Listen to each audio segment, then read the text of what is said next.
Hi there, Andrew Scaglione again with Radio.Cloud, the industry's first completely cloud-native automation, content management, and production platform. Today I'm going to talk to you about the importance of monitoring and show you how we give you the ability to keep a close eye on your station or stations using our dashboard from anywhere at any time.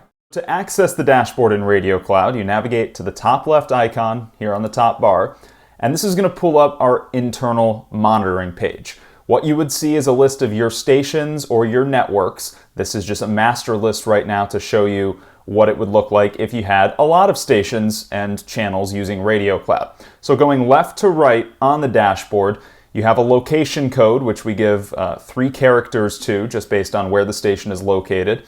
Your playout status almost always is going to be green with a main and a check mark on it. The metadata now playing section shows which file is actually on air for your channel at that time, and it also shows the format. So we have MP2.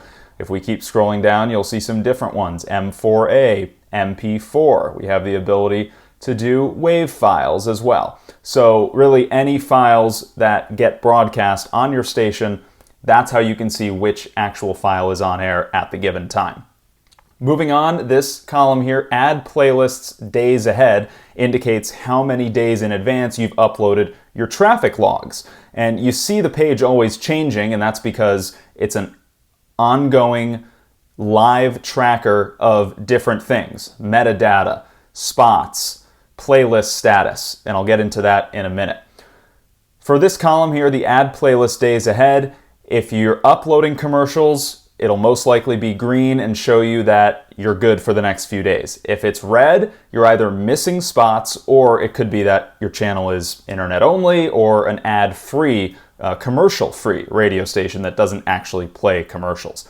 The next column ties right into that. This shows how many spots are scheduled in the playlist for both today and tomorrow, and of course, like these 2 channels here, if you have a lot of commercials scheduled, you're going to see a fairly big number for a 24-hour station.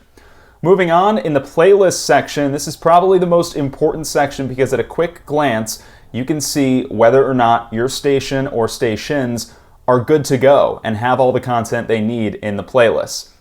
So at the top, for example, this is a station group that does a lot of voice tracking for their 20 stations.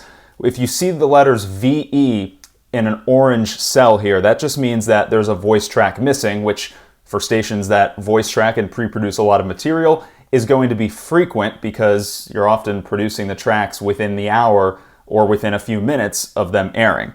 So that's what VE stands for. If you see LCM, this means local content missing. And then one more to point out to you is this EM indicator, which means there's an empty slot on your schedule, usually either for commercials or for jingles. So if everything's green, that means you're good. If there's something orange, it doesn't necessarily mean to look out for it, especially if it's just a voice track missing. But it's a good indicator to say, hey, maybe I should go through my playlist and just make sure everything's there. And we show you that for both today, tomorrow, the day after, and 3 days into the future, so you get a good indication of what's coming up in the week ahead.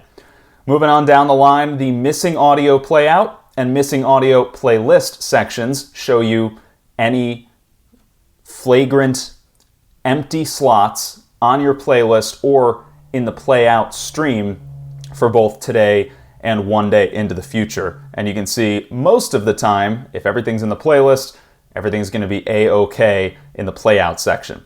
The final 2 columns, playlist drift, which shows an overview of how many seconds the running playlist of that station is off from the actual time.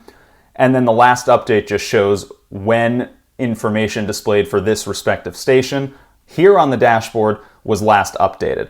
So this really gives you a good comprehensive overview and a quick glance as to, do I need to upload commercials for my station? Do I need to edit or change anything or upload files into my playlist, whether for today or for 3 days in the future? It's also a quick glance to tell what station is playing what audio file at a given time. And that's the dashboard, and that's kind of why we give it to you, so you can do some monitoring yourself. It's important to note that we here at Radio.Cloud also use two different softwares to proactively monitor our platform, meaning that anything that may become an issue is taken care of in a timely manner. For more content, head to our website, Radio.Cloud, and check out our social media channels.